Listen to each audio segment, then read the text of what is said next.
ऑस्पी वेवा guide for old first year. तो सबसे पहला सेशन हमारे पास होगा एनाटॉमी ऑस्पी का। यहाँ पे अनलेबल डायग्राम पड़ी होंगी, स्नेल से आएंगी, लैंगमैन से आएंगी, ठीक है।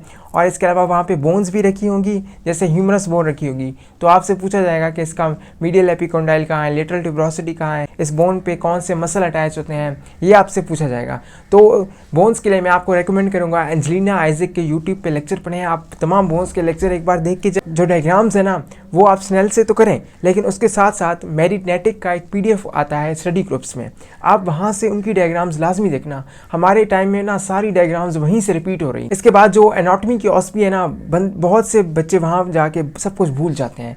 मैं बताऊँ आपको ऐसा क्यों होता है, क्योंकि लोग ना एक बार देख लेते हैं, उन्हें लगता है कि हमें याद हो गया। ऐसा नहीं होता, आपको बार बार देखना पड़ता है। The best technique I use is doing practice on unlabelled. Study groups में आपको अनलेबल PDF मिल जाएगा डायग्राम्स का, सेल का, वो वहाँ से आप लोग प्रैक्टिस करो और देखो कि आपके कौन से पॉइंट्स गलत हो रहे हैं और उन पे ज़्यादा ध्यान दो, ठीक है। अगर आपको अनलेबल PDF नहीं मिलता तो आप हाथ रख के भी प्रैक्टिस कर सकते हो। स्नेल में एक्सरे डायग्राम्स है ना वो बहुत कम है। एक्सरे डायग्राम कोई ना कोई लाजमी आई होगी वहाँ पे।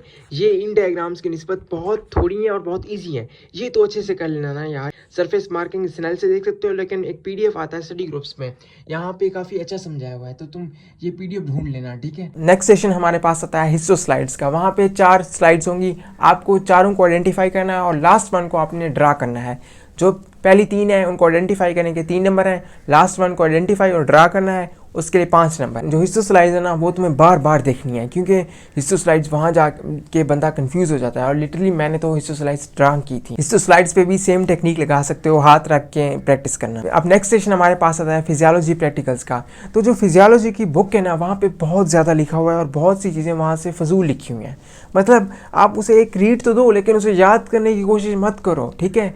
आपने अल्टीमेटली वहाँ जाके परफॉर्म करना है यार, कोई रट्टा रटा सुनाना नहीं है, आपने परफॉर्म करना है, जो आप उर्दू में भी बता सकते हो वहाँ पे, राइट। और वहाँ पे सब्जेक्ट बैठा होगा, आपसे परफॉर्म कराएंगे। वहाँ पे डमी पड़ी हो सकती है, आपको कहेंगे इसके ऊपर CPR करो। तो फिजियोलॉजी प्रैक्टिकल बुक पे ज़्यादा टाइम वेस्ट नहीं करना, यूट्यूब से वीडियोज़ देखनी है प्रैक्टिकल्स की कि परफॉर्म कैसे करते हैं, ठीक है।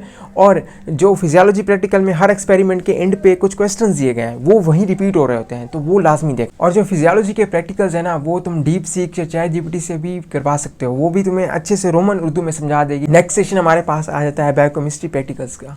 तो बायोकेमिस्ट्री प्रैक्टिकल्स के लिए आपने प्रैक्टिकल बुक को पढ़ना है और साथ साथ आपने यूट्यूब से वीडियोस देखनी है कि वो एक्सपेरिमेंट परफॉर्म कैसे होता है। वहाँ पे आपसे परफॉर्म नहीं कराया जाएगा, इंस्ट्रूमेंट पढ़े होंगे, आपको कहा जाएगा कि आप ओरली बता दो। जो वैल्यूज़ दी गई हैं जैसे HDL, LDL, VLDL, इनकी जो वैल्यूज़ दी गई ना ये लाजमी याद रखना। बायोकेमिस्ट्री के भी एंड वाले जो क्वेश्चंस है ना ये भी रिपीट हो रहे होते हैं।